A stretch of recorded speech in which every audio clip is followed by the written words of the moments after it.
You're listening to WGSN-DB, Going Solo Network, Singles Talk Radio channel, where we take a lighthearted and candid approach to discussions on the journey of relationship loss, divorce, parenting, being single, relationships building, dating, and yes, sex. Join our listeners and begin living your best life.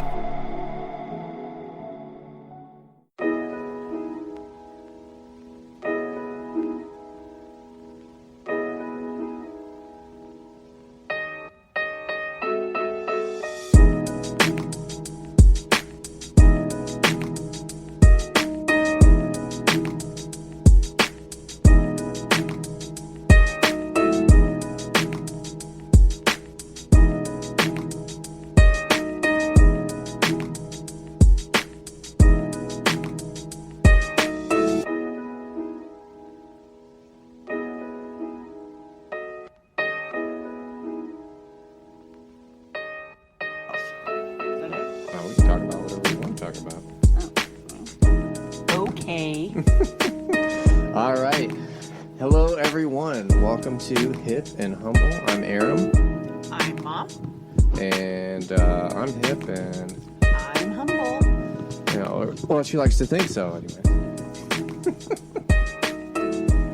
Oh, bless your heart. Oh, goodness gracious. And we start this way. Aram is in a pickin' mood. I have been in a pickin' mood, but I think it's just because we've all been home so much. I've just been picking up. Catherine told me the other day, she said, I'm really glad that it's just me home and not you, because I'd kill you. Yeah, I could see that. I could definitely see that. Yeah. Mm-hmm. Apparently that's a very visceral image for everyone. She just doesn't know how to occupy time. She occupies my time all the time. Not if you're still bugging her. I'm very creative. Line of sight tasking. I'm very creative. Yeah. Well, you are on some things, yes. Mm-hmm. So today we were actually going to start talking about these lead-based toys, because back before they figured out that if you ingested a bunch of lead, it would kill you, a lot of things were lead-based because it's a really cheap, very easily accessible metal. True. And, that's why... Well, we had lead in everything. Paint, toys. Yep. All kinds of stuff. Yeah. That's what I mean. But we recently acquired a bunch of lead toys for our shop. By the way, if you haven't seen or heard of our shop, we're Hip and Humble Antiques, and we are based in Stafford and Fredericksburg, Virginia. We also have an online store, Hip and Humble Antiques. And we have Changing Seasons in Oklahoma City. That's right. So please, if you can, go over to our Facebook pages, Changing Seasons and Hip and Humble, and give us a like and a follow and all that good stuff. But anyways, the lead-based toys that we got, a lot of them were made in Russia. A lot of the lead-based toys that we have are listed on our Etsy site, but they were made in Russia, and the reason for that is because most of the lead-based toys that were made in the U.S. Were actually melted down and used as bullets in the Civil War. Yep. And we are right in the heart of Civil War world. Yeah.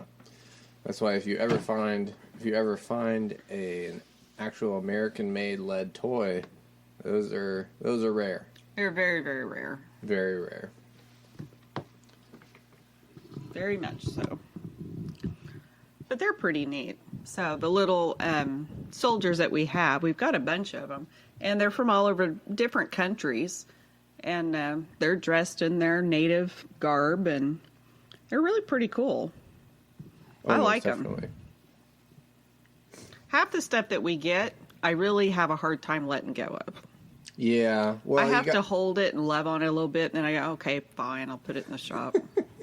You got to test it out. I do. But I think that's the beauty of this too, is you get stuff that you love, and you figure out more about it and what it's worth, and kind of the history behind it, and then you're able to let it go. And sometimes, not all the time. No, I'd say both our houses are filled with lots of antiques. Well, the other part that's fun too is a lot of times you know something will come in an auction lot that you get that you have no idea what this is. Yeah.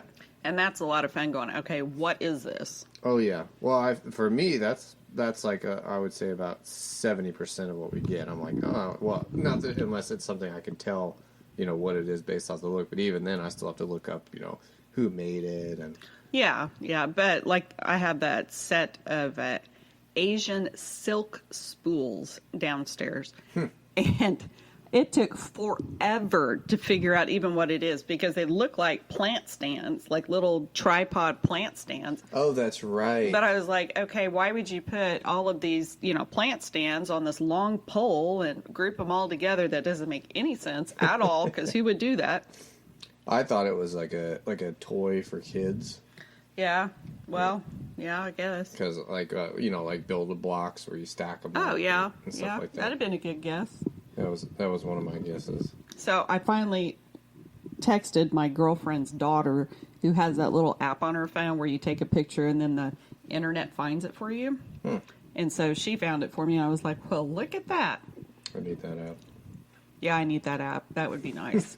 So Apple people, if you can do that for me where it's like there on my Apple phone and I don't have to do whatever weird computer stuff that you have to do to get stuff on your phone. I don't do computers. This is all Aram. Then that would be appreciated.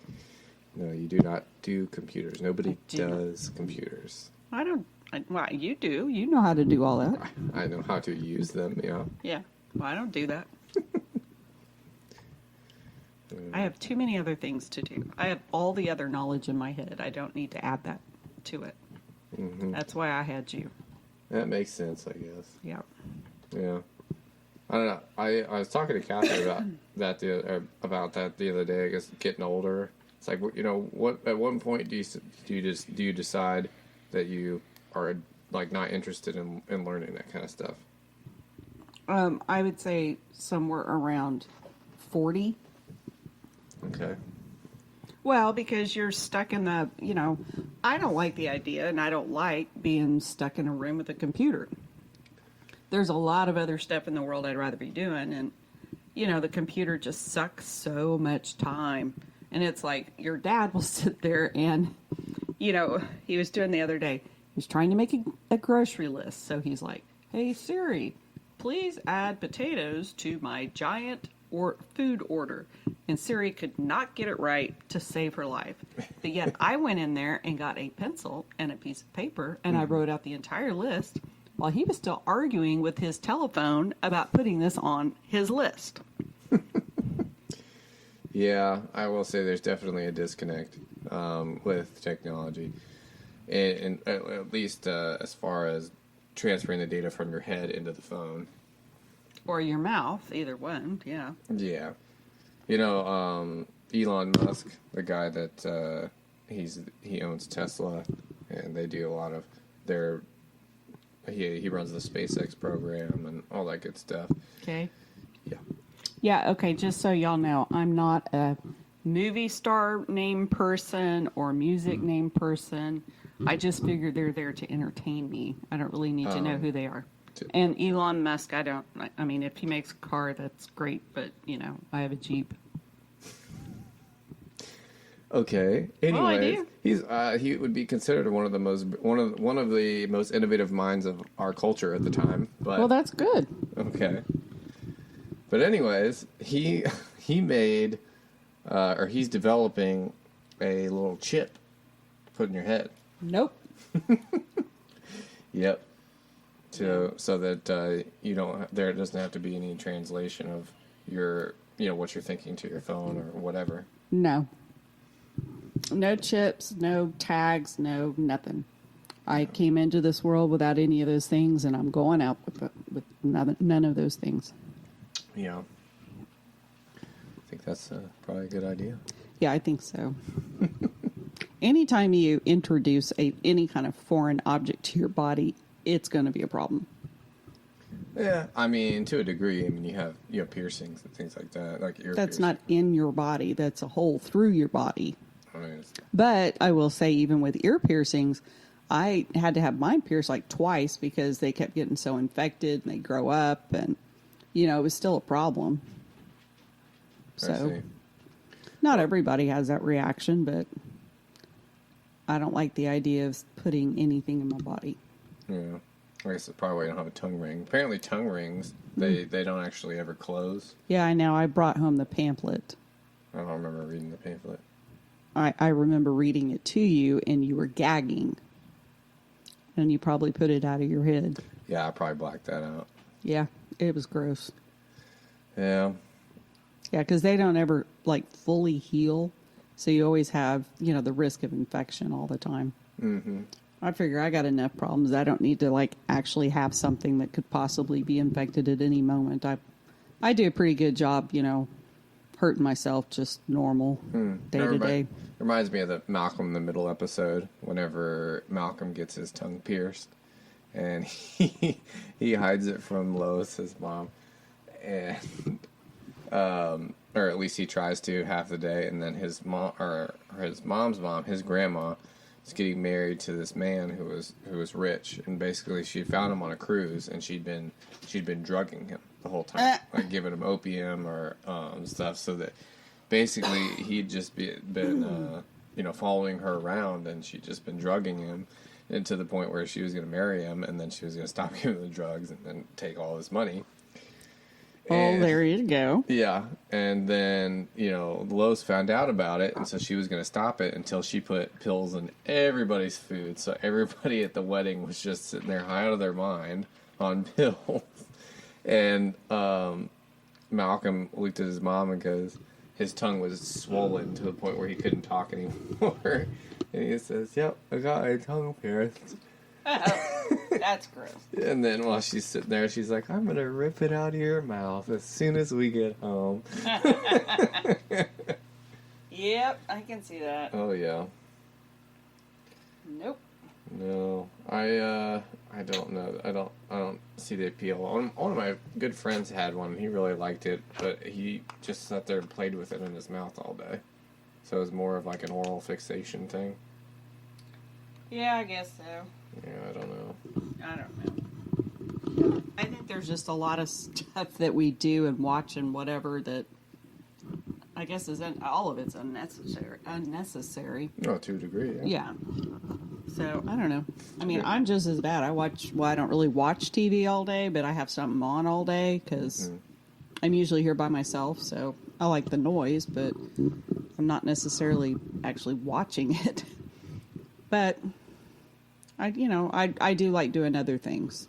Yeah. See, I think that's why, like, for me, you said, earlier we were talking about it to a degree of why, because they'd been putting on the news in the background, and I was like, why do you guys watch the news all the time? Because to me, that just, it's like what you were talking about, where you're inviting negative things in your life by what you watch. That, to me, is a very negative thing. So. Oh, yeah, but it's usually just background noise.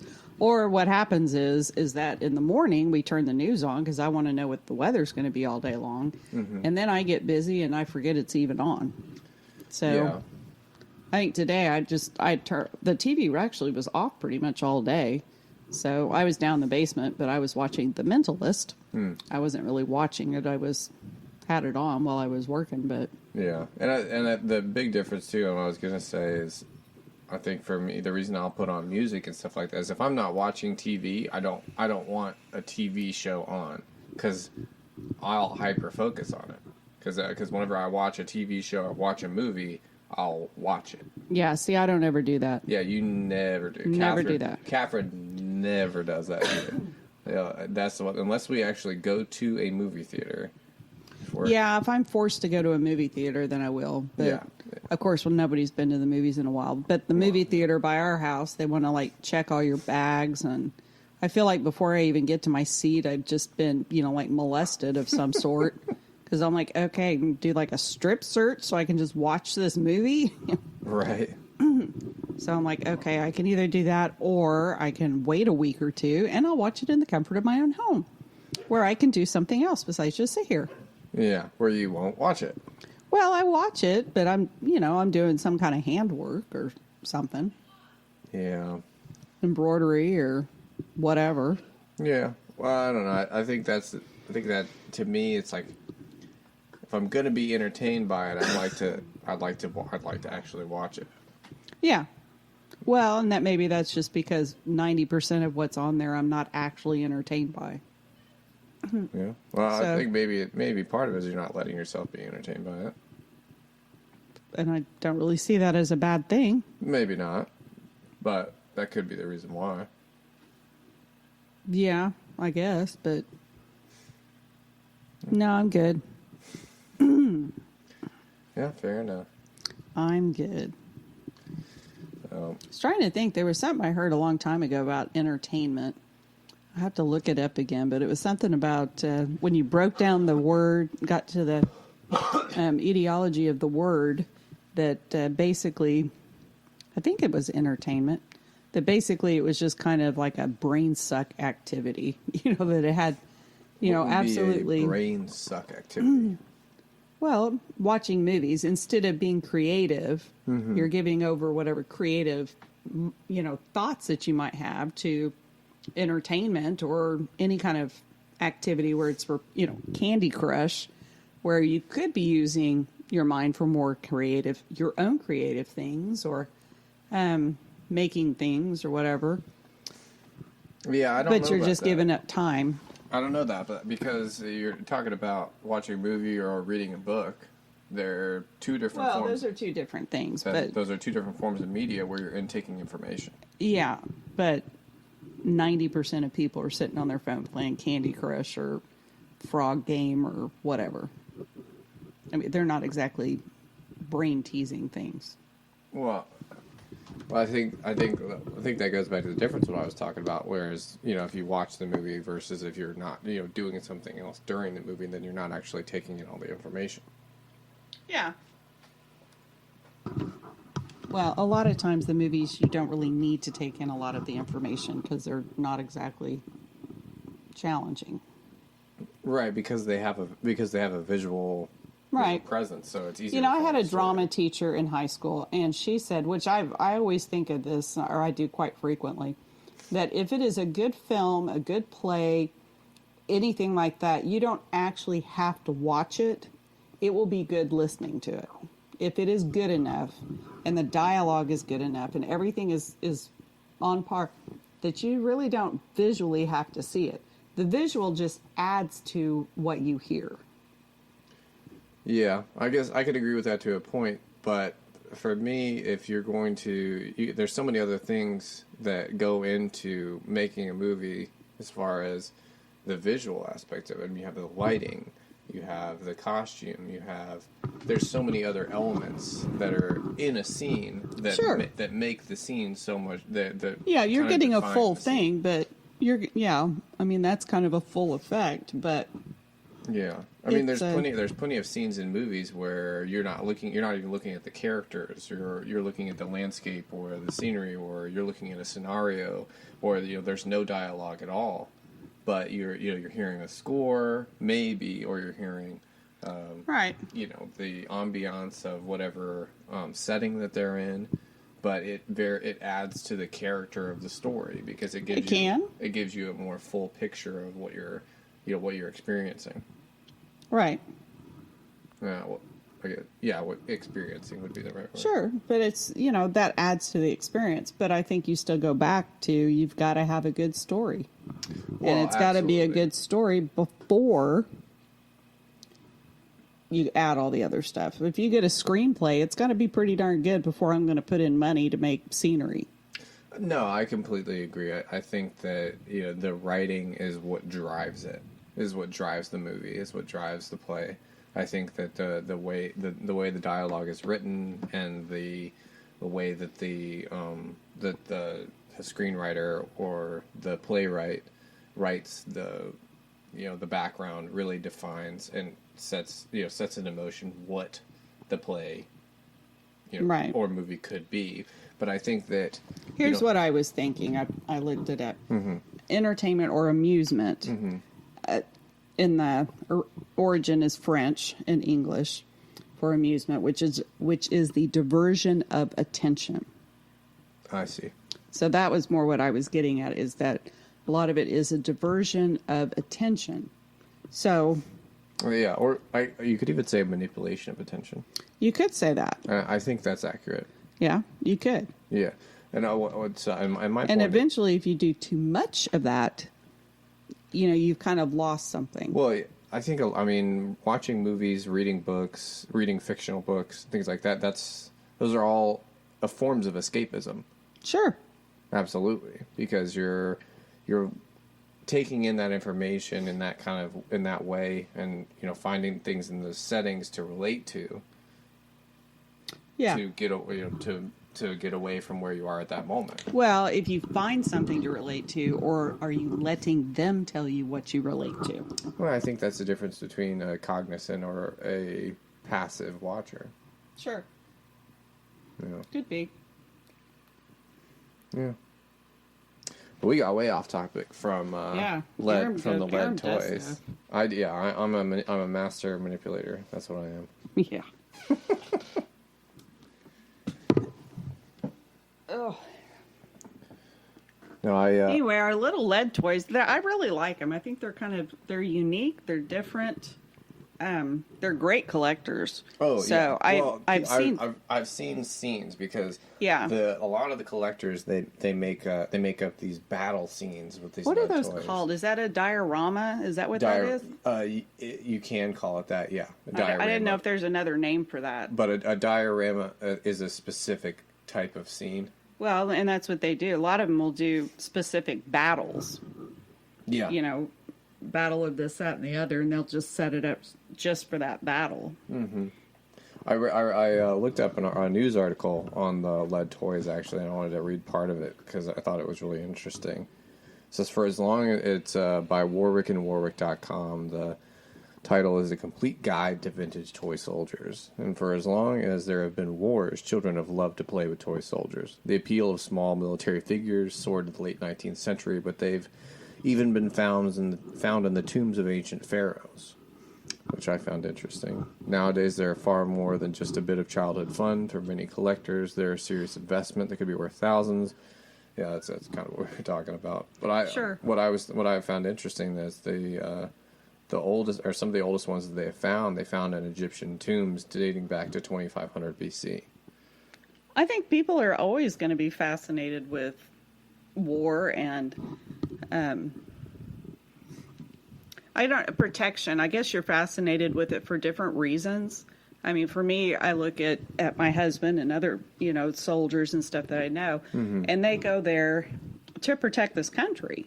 Right. And, they may be in war, but they're there for a specific reason, to protect the country and protect our interest and whatnot.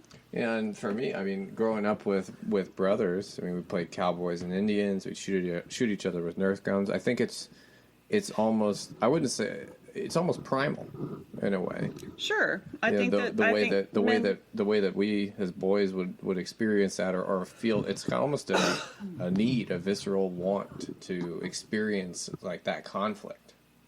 And I don't know if it's experience the conflict, but maybe be prepared for the conflict. Yeah, I would agree with that. Be prepared for the conflict. I mean, there are people that will go out there and look for conflict. I mean, there's just those people. Well, yeah. But I think that as a little boy and stuff like that, I do think it's just natural. I mean, I know all kinds of people nowadays are, trying to, I don't know, integrate their kids in all kinds of different ideas and philosophies and whatever. But I think that's always been going on. Yeah, it has.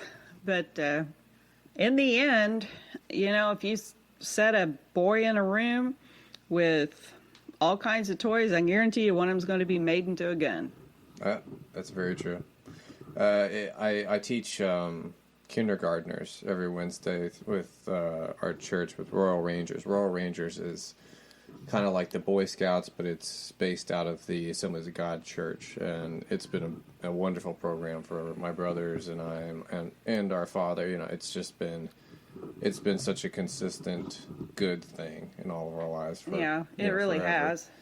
And you guys know how to follow a map. We know how to follow. I know how to use a compass. Hey, you know how to find a boy in the woods. How? you start a fire because they all got to come and put a stick in it. Every single one of them. Every time.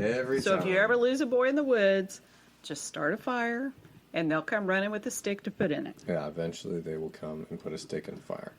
It's just the way it is. That's what it is. I don't know what it is, but it's especially boys between the ages of 8 and 14.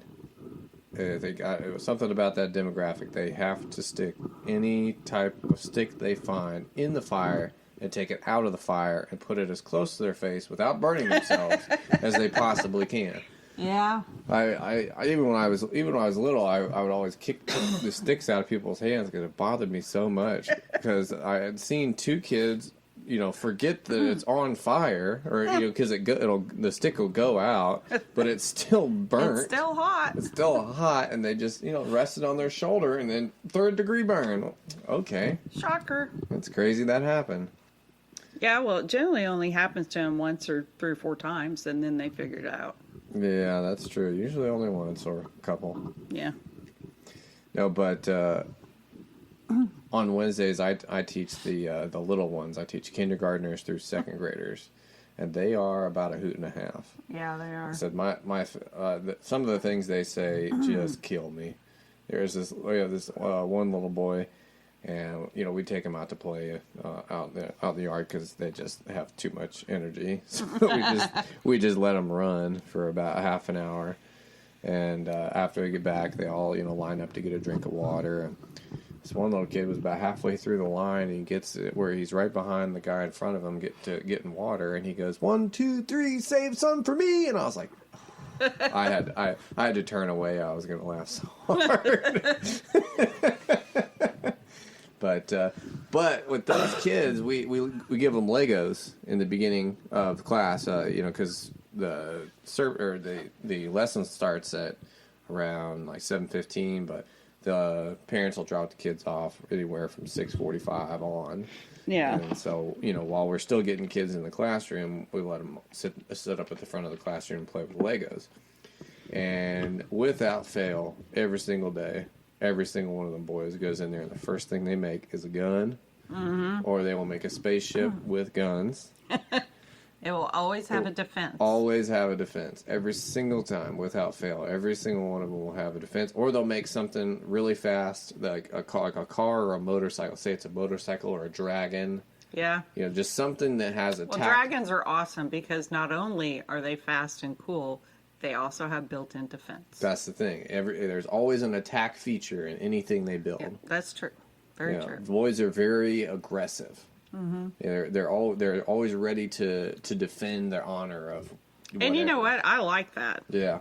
I like that. I like for a man to be a man. Yeah.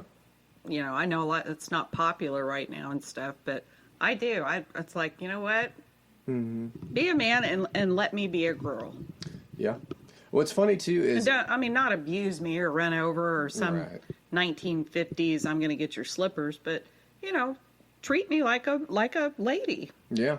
Yeah, absolutely. I think that there has to be that respect between the sexes. Sure. Yeah, I think that, everybody... And open my door. That annoys the crap out of me now is I'll see kids in there.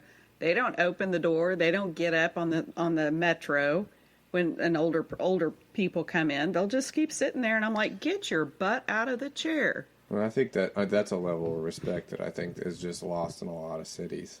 Well, it might be, but it is incredibly annoying. No, and I think that has. I think that has to do with the culture around it too. Yeah, well, I mean, I don't think that's necessarily related to sex as much as it is upbringing. Well, it just depends on who you talk to, but yeah.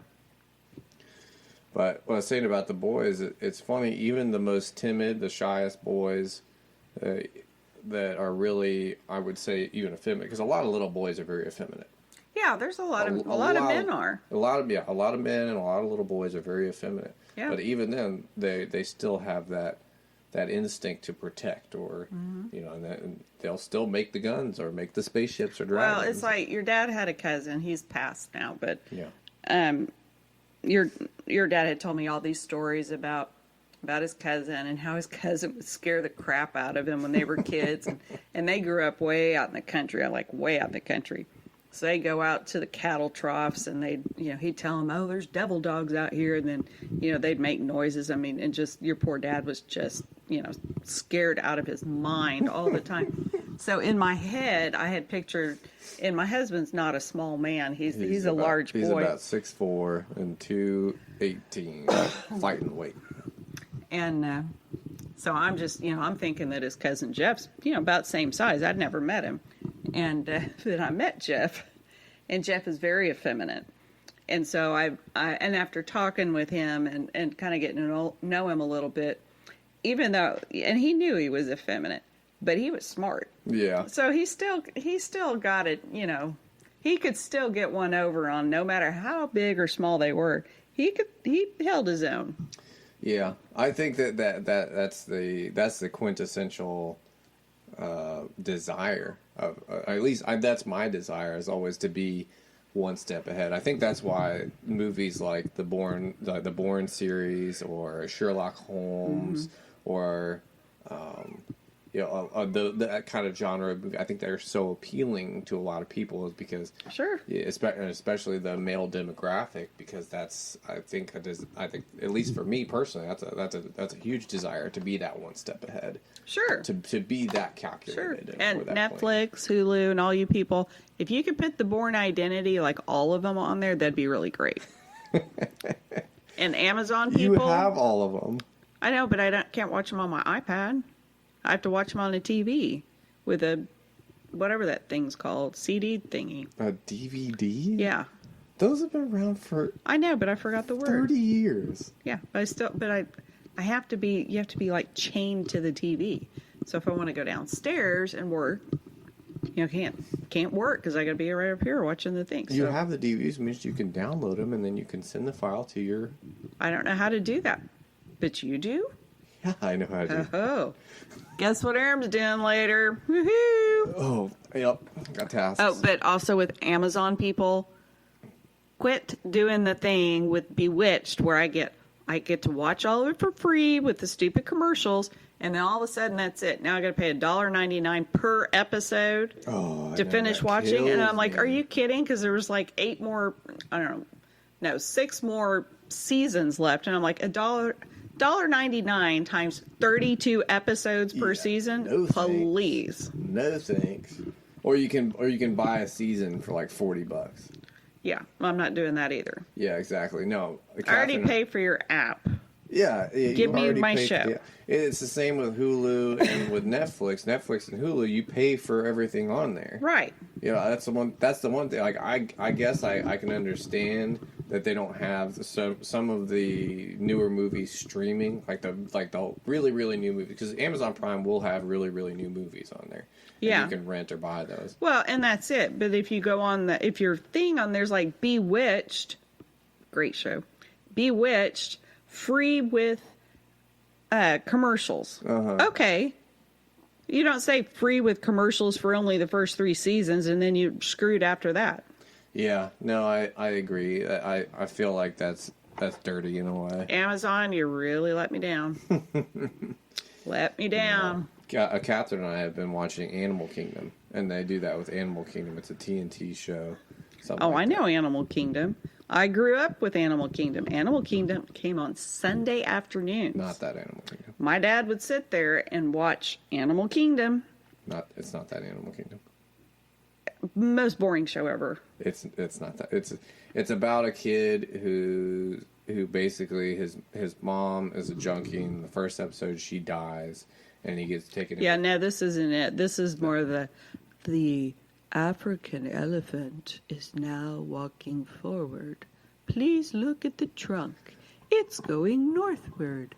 Oh, the baby's chewing grass now. And you're like, please kill me now. I will say the nature shows from then to now, the difference is incredible. Yeah. Like Planet Earth and like a lot of like the Disney Plus actually has Nat Geo as one of the options on it, and they have all these different nature shows you can watch, and they are incredible. I mean, I think after growing up with the other one, I'm good. I shy away from all nature shows just because it's like a PTSD thing. Well, not only that, Kale sit Well, there yeah. and watch it all day. Oh, I know. Oh my goodness. And then you're just, yeah. Well, that was the craziest thing about Kale was you can never play 20 questions with Oh, him. no. Because we'd sit, because when we were growing up, we were in the car a lot, and because we traveled and we moved all the time and stuff, so we were on car rides for hours and hours at a time. So we played 20 questions like it was nothing. But you could never play with Kale because as soon as you said you have your basic questions like, is it alive? Is it a plant, mineral? Is it a plant or an animal? Or if you said, is it an animal? And he said yes, then you're done. You give up. Yeah, it's like I'm done. Give up. Because it's like that one day, like going on and on and on. And it was like the slow moving serpent sneeze. It was like the white spotted lizard of Guadalajara or something ridiculous. Yeah, it was like, yeah, I'll get that. Yeah, any other person in the world besides someone who spends that much time watching, or someone from that area of the world, is gonna know that animal. No. Yeah, no. No. Well, the rule was you can't do animals. Yeah, after that debauchery of the game, we established that rule that he was not around. But then one time he his thing was the slime trail that was left behind by some animal, and I'm like, are you kidding me? Like not the excrement. It was just it was like a some snail slime or something. Yeah, some kind of something that some animal left behind. It wasn't even slime. It was some material that was unique to this animal. I don't know. Well, we just had to quit playing with them. Yeah. We had to come up with something else. Yeah. The ABC game.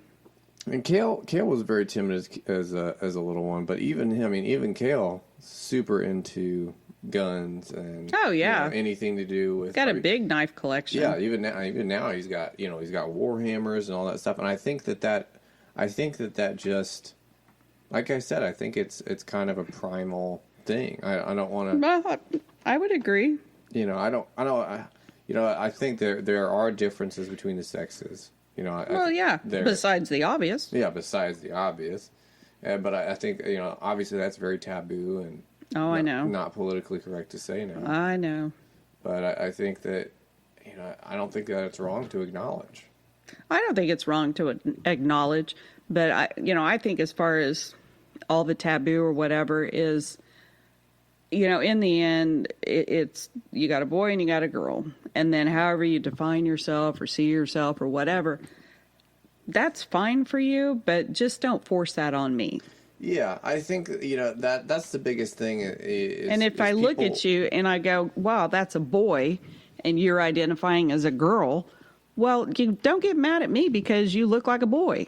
Right. How do I know what you identify as? Yeah, that's the thing, is you can't expect someone that you don't know to automatically know what you would prefer to be called. Yeah. And if you're sitting here and you dress like some outrageous freak of nature out in public, I'm going to stare at you because you dress that way so people would look at you. If you don't want people to look at you, you don't wear a spider hat and crap all over you just don't. You dress so people aren't going to look at you. Yeah, I agree. I agree with you to a degree, but I don't think that, I think some people, most people don't dress for other people. Yeah. I think if you go to that much effort to make yourself look outrageous, you're not dressing for you. Well, that's your definition of outrageous, though. I'm still going to look at you. Yeah, I understand what you're saying, but I think that there is room for interpretation there. There was a guy that Tavin and I saw at Chick-fil-A or one of the stores. It's been a while ago, and this guy was a larger fella, and he had his pants all the way down, and holding the front end of it, up, but the back of it was down pretty much all the way. So his boxer shorts had two big, like a Cookie Monster eyeballs on it. And Tavin and I just sat there. We're just like staring at him. I mean, because he was like all this gold and stuff. And he had Cookie Monster eyeballs on his underwear in the back. And the man turns around and gives me kind of a dirty look, and I'm like, no, I was like, you cannot tell me that you got up this morning and decided I'm going to wear Cookie Monster underwear and I'm going to have my underwear hanging out and, just hold the front end up. That people are not going to stare at, they're going to stare at you. Yeah. Well, and if you don't want that, then pull your britches up and move on about your life. Yeah. I agree, but at the same time, I don't think that we should, people should dress how they feel comfortable. And, as outrageous as that is, maybe that was the most comfortable thing for him. Yeah. Yeah, he was peacocking. That's fair. That's fair. I mean, that's what most. Judgment. Well, that's what most of them are doing. Yeah. They want the attention. I just don't like generalizations. That's not a generalization. That's just pretty much an observation for everybody that does it. That I've seen. Okay.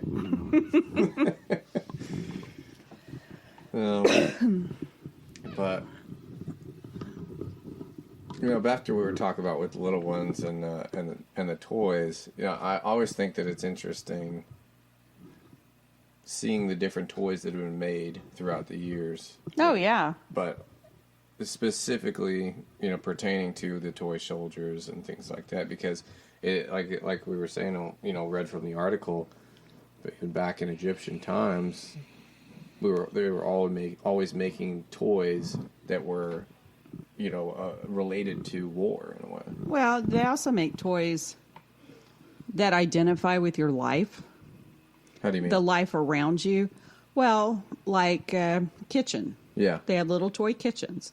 Little boys have trucks. Mm-hmm. Some of them have tractors. Yeah. Because that's what they see daddy on, or daddy driving, or a motorcycle, or a boat, or, these are things that they identify in everyday life. Yeah. So, little girls like little kitchen sets. Why? Because mom's in the kitchen all day. Yeah. That's their example. Yeah.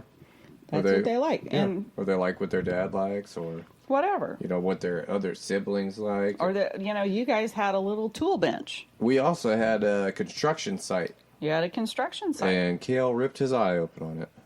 Oh, yeah, it was his eyelid. His eye. So Kale, we had this book, awful. And it was called Three Little Monkeys Jumping on the Bed. And Kale really proved the Don't lesson jump on your bed in that book. We had a cousin over. His name was Spencer, and I've never seen. It was a friend. Yeah. Oh, it was a friend. Well, you said it was a cousin at the time. Never seen him. Never seen him again. I've never. He's actually in the Navy. His mother lives in Oregon now. Oh wow! Yeah, I did not know that. Other than just now and then were the only two, like not the only the knowledge that I had of his existence. Mm-hmm. He came over that one night, and I was in the front room, and I just hear them jumping on the bed, squeaking on those springs, and then I hear the loud crash and a scream. And then Kale being carried out of the room, and then us sitting there, and you guys go to the hospital. So basically what had happened is he jumped off the bed, I guess hit an angle or something, and they couldn't, but what were they, like 5, 6? Something like that. And hit an angle off the bed, and he had basically he hit it bed. Just right to where the top of that construction... It was the top of the skyscraper. Yeah. Hit his eyelid. Tore it. And cut his eyelid in half. And he had to get, 6 stitches? I don't know. I was on the floor in the emergency. I don't do medical, at all. I don't do needles. Don't do medical. Yep. I don't do needles. I don't do any... And especially eyeballs and ears. Both of those just gross me out. But, yeah, thank God your dad was in the country at the time, and we got to the ER, and, I am on the floor. Poor little Kale is just, wailing because they're trying to clean it out, and they're squirting water in his eyeball, and that's freaking him out, which in turn freaks me out, because, I wasn't that old. Still in my 20s, so it's not like I've been, a very seasoned mother. Of course, I was getting seasoned. But thankfully, Daddy was in the country, and I just remember calling and saying, I don't care what you're doing. I don't care what you're doing. I don't care what secret squirrel, whatever it is that's going on. I'm at the ER and I'm on the floor trying to deal with this and I can't. So get over here. And he did. Yeah. He came over and that was nasty. Yeah, that was pretty all ridiculous. kinds of nasty. Of course, Kale always gets the weirdest injuries. Yeah. Oh yeah. Yeah, the one day we went to go visit one of my mom's friends from college. We call her our aunt Holly and Leslie. And we went to the Stillwater City Pool. Stillwater, Oklahoma. In Stillwater, Oklahoma. Home of the Cowboys. It's usually the Cowboys. Oklahoma State Cowboys. Oklahoma State Cowboys. There we go. That's right. And really good Mexican food. Yeah. Mexico Joe's. Mexico Joe's is great. Yeah. It's fantastic. Their cups we still use to this day. I'm actually drinking on one right now. Yeah, that's true. These cups are the perfect size for anything, really. Oh, they really are. That's the main thing. Is they're big enough that you can have them for a good portion of the day if you're drinking water out of them or whatever. But anyways, he was going off the side of the pool and he was jumping just directly up and down into the pool, landing on his feet, and somehow his toes separated in midair, and the webbing from his toes into his foot sliced in half, and he had to get stitches in between his toes. The doctor at the ER said it was like doing a tonsillectomy in reverse. Oh, that's impressive. Yeah, kudos to that doctor. Yeah. Well, the doctor walked in and he looked like something from 1960s, acid trip. And I was just, if you're a mom and you can have all the social whatever that you want, but when it's your kiddo on the bed and some guy walks in looking like he has done a whole lot of drugs in his life, I want to see your credentials. You're gonna be touching and working on my child. I want to see where you've had some education. Yeah. It's like that's first impressions matter. Period. Especially in the professional world. Yeah. Oh yeah, yeah. And he was. I mean, he did, and he was actually retired Army engineer. And he got bored and he went to medical school and became a physician. And he said he had only been at the Stillwater Medical for a while. And I asked him where he was before. And of course, it was at one of the Indian clinics. And I'm like, oh, and he goes, yeah, that place sucks. Ugh. I said, yep. Can't imagine the things he's seen. Well, it's dealing with government medicine. Government medicine is terrible. But that kind of goes back to the point we were talking about with what people wear and how they look. You can't always judge a book on the cover. No, you cannot. But they're darn well better explain their look if you're going to be having needles and cutting tools by my kid. Was he not wearing a lab coat? Nope. Really? No. I mean, he walked in and he was an older guy. I mean, it wasn't like a young guy or something. He was an older gentleman at the time and very reasonably could have been in the 60s and could have dropped a lot of acid and a lot of brain cells fell out somewhere and you don't know. I mean, but he was also aware of what he looked like. And so he was fully prepared to be questioned. So, I mean, that was a choice that he made to look like that. And that's fine. That's his choice. But in a professional capacity, you better be prepared to show me your credentials and that you can do the job. Yeah. Well, I think that comes regardless of what the person is wearing. Even if they're wearing a lab coat. I mean, even police. Well, and that is true because there's a lot of people that can dress professionally that are idiots. Yeah, that's exactly right. I mean, that's the thing is how a person dresses doesn't define them. No, it doesn't define them, but it does give you a little bit more confidence that if this person is taking care of themselves and is kind of cognizant of where they work and is dressing appropriately for where they work and their chosen profession, that, this person cares about their profession, cares about themselves, and so I'm going to have more confidence in giving you whatever it is I'm doing. Yeah. Money or whatever. No, I agree. But I think presentation, like you're saying, especially in the professional world, matters a lot more than like in public, things like that. Yeah, it does. But, it goes both ways. People will look at me and go, oh my gosh, she's so conservative. Look at her. You know, she doesn't wear shorts, and she wears, you know, shorts that are like right above her knees, or, you know, dresses a certain way. Yeah. And they'll make a snap judgment on me instantly. Yeah. Well, I think.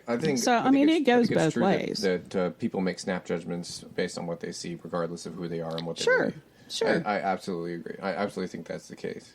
You know, I think regardless of your belief system, regardless of, you know, which way you lean politically, I think we all make snap decisions based on how people look. I don't, to me, that seems, you know, like I think that's just called being human. Yeah, I think that we judge and things frankly, based on I think that's also a defense thing. That's what I was going to say. You know, I think, you know, the evolution of, you know, from the beginning of our species, we've always had to look out for our surroundings and kind of figure out where we were. And, you know, watch out for things. You make judgment calls on everything. And anybody that says that they're not judgmental, they're lying, because you are. You can't walk down the street and not be judgmental about something. No, I think it's what you do with that judgment that defines your characteristics. Sure. Well, yeah, but you still are going to be judging it. Yeah. Absolutely. Yeah. Yeah, I mean, it's funny too, because, you know, a lot of the people that I've met will say, well, you know, I'm not judgmental of this, but then, you know, they'll talk trash about A, B, and C, you know, in their friend group, and it's like, anytime you become intimate with a group of people, you're going to talk about what you see. Sure. Because I think that's how we bond. Sure. And the criticisms and judgments and things like that people will bring up and point out, I think that gives an insight to their personality and the way that they see the world, and I think that's how people bond. Well, somewhat, yeah. Well, in you know, a small way. In a small way, sure. Yeah. Sure. You know, I think shared interest, shared interest and shared surrounding breed shared conversations. Yeah, somewhat. Yeah. Yeah, I had a kid that walked into the store, and I was before the pandemic, and there's a booth that's across from ours, and he's got a lot of war memorabilia. I mean, a lot of World War II German memorabilia. Oh, yeah. And the kid walked in, and he's got a bunch of Nazi symbols. Lots of it. Like a ton of them. A ton of it. And this kid walked in, and he was, I'm assuming, I don't really know what his sexual preference was or what he identified or whatever, but he had on shorty shorts and fishnet stockings and all this, and he came up to the desk and wanted to know about one of the swastika pins, and he thought it was pretty. I said, "Oh, do you have a clue what a swastika is?" I mean, now there's a lot of symbols, and it goes back way further than the Nazis. Yeah, before the Nazis used it. But this one was particularly. Yeah, but this one was not. Yeah, no, and I think at this point it's been so jaded by that. Well, it has history that it has. You know, I had my old roommate Julia. She had talked about she went down to Portland, and she had met a girl who got a swastika tattooed on her chest, and she said, "Well, you know, I did it because of the meeting before the National Socialist Party." And it's like, whenever someone looks at you, they're never going to see that. Never. They're just going to see a Nazi symbol and think you're a white supremacist. Well, after this child asked me, what it was and all that, so I mean, I didn't volunteer the information. They did ask, and if you do ask me, I will tell you. I think that's fair. I do.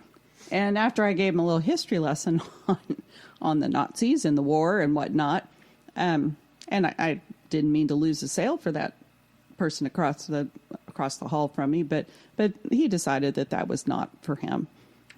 So, well, I think he sells to people that are collecting World War II items too. Yeah, if they're collecting it, yeah. And if you got somebody that's coming in and I think this is pretty, I'm going to wear this, and doesn't know anything about it. One, the person's not appreciating it. Right. And that was where this kid was at. Yeah.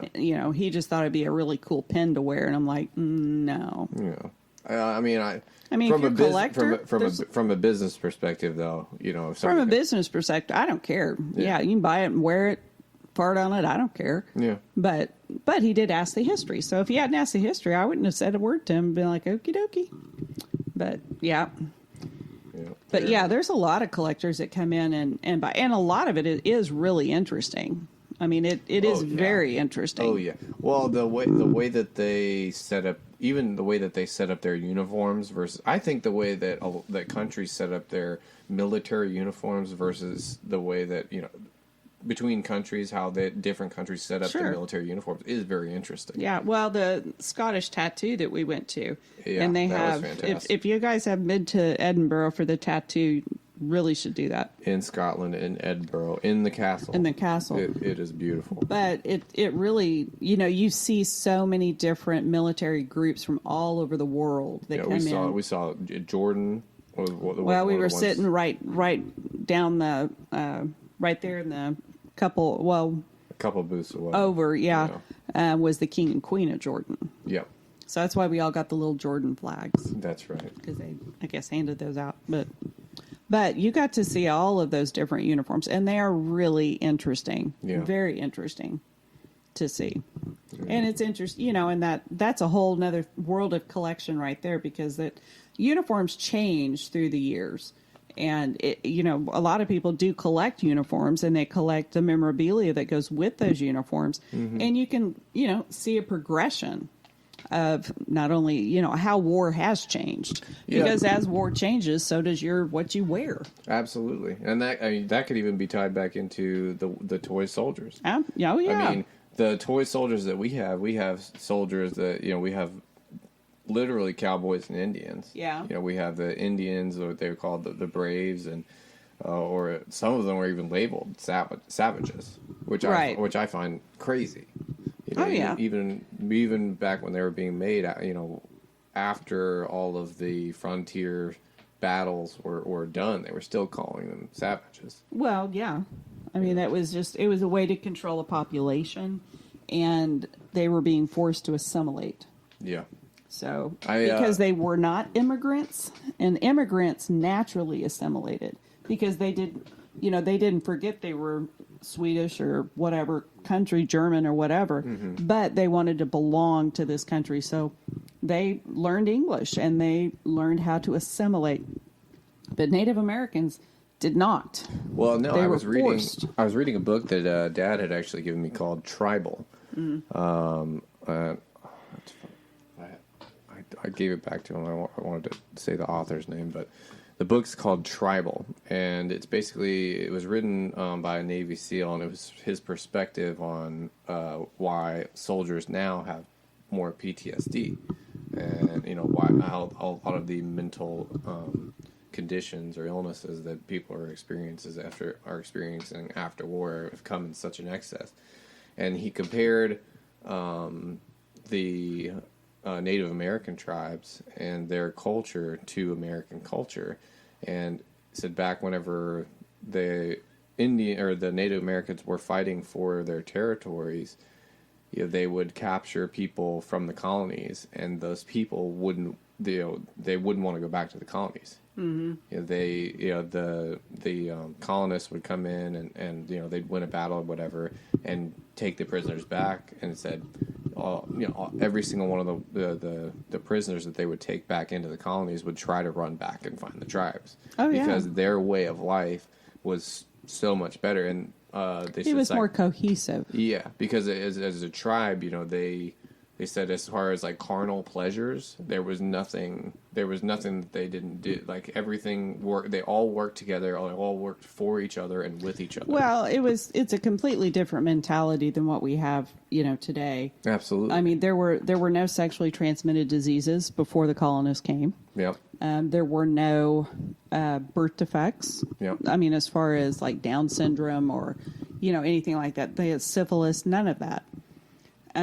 Until the colonists came and introduced that to everybody. Yeah. But, their treatment all the way through, from Columbus's big toe being landed over here all the way through, has been horrendous. Oh, absolutely. Absolutely horrendous.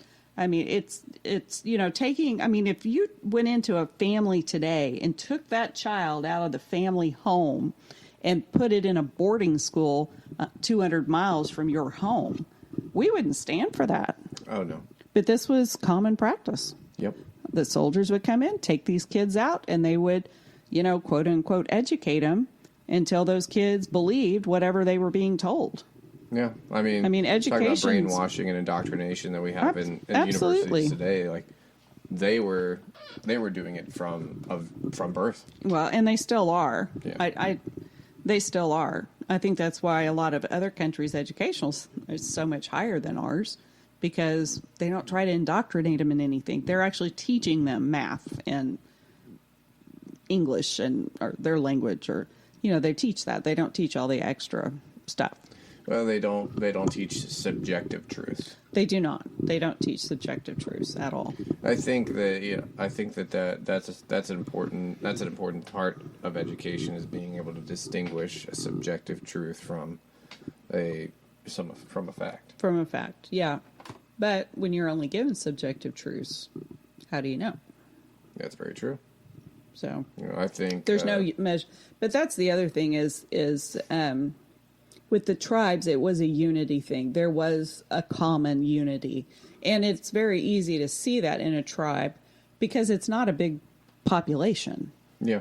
That's why a lot of people are like, oh, this country has so much unity and all that. And it's like, well, that country could fit like 3 of them in the state of Texas.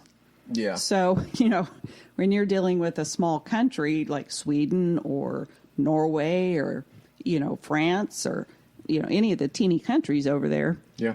Well, yeah, it's easy to have unity when you have a small number of people compared to the United States. Well, and I think it's funny too that the United States is one of the largest countries that has stayed a country for this long. Yeah. And I think it's funny too because you look at culture, about every 500 miles, it's a different culture. Sure. Oh, yeah. It's a different grouping of people. They have different priorities, different needs, different language, different dialects, language. I remember the first time we moved. Well, when we moved out to Virginia the first time, and we were down, and I said something about your dad being an old redneck, and somebody's like, "Oh my gosh, I cannot believe you just called him a redneck," and I'm like, I don't understand what's wrong with redneck, and well, that's a derogatory term. And I'm like, no, he is a redneck. He grew up out in the country. Tractors, you get a redneck. That's where that come from. Mm-hmm. They're like, oh, well, that's just derogatory here. That means a stupid person. Is like, buddy, I hate to tell you this, but I have never met a stupid farmer. Never in my life. No. You want to talk about some intelligent people? Go talk to your farmers. Talk to your ranchers. They're incredible people. Incredible people. The way that they think too is so innovative. It is. It's very innovative. It's an incredible outlook.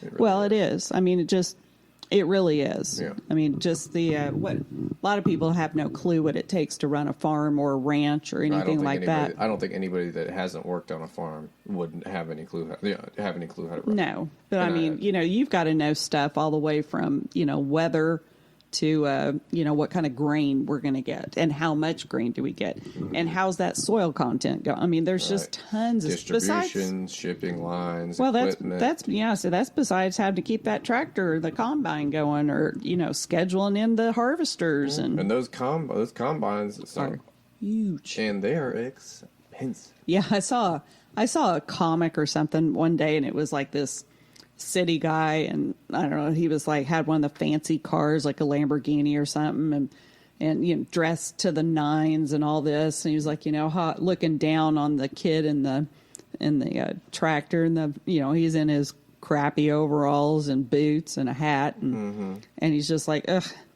it must be so hard to be poor. It was like, then the price tags for each of them, it's like that tractor costs double what your car cost. Yeah, this tractor is over, a couple of them over $1 million. Oh, yeah. The combines, a lot of them $1.2 million. Oh, yeah. Mm-hmm. And to get 2 of them. Yeah. and you can always use more. Well, yeah. Oh, yeah. You can always have more. That's for sure. That's for sure. We've gone up ways and sideways and down ways, but I think we made some interesting headway, especially pertaining to the reason for why a lot of toys have been made in the image of what we see, or war. Sure. And But not all of them do. no, not We've all got of a them. couple little Barclay toy trucks Oh, that the are toy just as trucks are cute as fantastic. awesome. I love them. They're beautiful. But I will say just before we go, the Barclay trucks, there's one of them that I saw, and it's a milk truck where it has Oh, a little that's milk so and stuff in cute. it. And I'm like, okay. But that's also, the time. That's what Yeah. milk was delivered. I loved when we got milk delivered. Yeah, that was fun. Yoder, when we lived down Newport in, News. Newport News, we had Yoder Dairies, and they delivered us milk. And thank God they did. It was the best milk I have ever had in my life. Well, it was real milk. It was whole milk, real milk. And at that time, Straight from the with three boys and my husband, I don't drink milk. I don't like it. Well, I don't now anymore. But my husband drinks. All the boys would drink it, and literally every week we would go through at least about 6 gallons a week. Oh yeah. Easy. Oh yeah. No problem. Especially, when Kale and I were both teenagers, we'd go through about a gallon a day. Yep. Well, and then after we left there and we went back to Offutt Air Force Base, of course they didn't have dairy there. Yeah. And so I remember going and getting a gallon of milk at the grocery store and come home, and Tavin, my youngest, he took a drink and he's like, that is the most disgusting thing I have ever had in my life. He goes, it's like drinking nasty dirt water. Tavin has quite the way with words. Well, he pretty much never drank milk after that. I mean, he'd put it in cereal, but that'd be about it. Yeah. No, I after I would say after probably 16 or 17, I just really I put it in cereal or things Yeah. like that. But like nowadays, I really can't do too much milk. Nope. I don't even really like ice cream that much. He whispered that he doesn't like ice cream that much. I'm not for sure now that he's my child. I don't like being He's trying to whisper. I don't like being sticky. How are you sticky? Use a spoon. Yeah, you use a spoon, but you got to get the ice cream out of the bucket and all that, and it gets on your hand. Oh my gosh, princess. Come on. Oh my goodness. You can do it. I know I can. I get ice cream and put it in a bowl, and I don't get it all over myself. Oh, I'm sorry. I'm an adult. I forgot. He just made little eyeballs at me like, oh. I did not. He did. That sound never came from my eyes. It did. It did not. It did. I don't think it ever would. It did. Well, on that note, it's been a Aram's in blast. troubles now. I'm never in trouble. Yeah. Not for long, anyways. But anyways, thank No, you guys. he's my sweetheart. Thank you guys so much for listening to us. Please, Listening to us bicker. well, we got to keep each other humble and honest, right? That's right. But thanks so much for listening to us. Please like and subscribe, share, tell everybody you know, all the good stuff. Yep. Stay hip. Stay humble. Thanks.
Are you looking for that special gift that will tell the one you love just how you feel without having to say a word? There's one place you're sure to find what you want. Quest Jewelers in Merrifield, Virginia. Whether your goal is to make a big splash for that special occasion or a simple reminder of how you feel, Quest has what you need to make it happen. Owners Pete and Wan Tain bring over 20 years of experience in customer service to make your purchase unforgettable. See what they can do for you at Quest Jewelers. That's www.questjewelers.com or call them at 877-660-0826.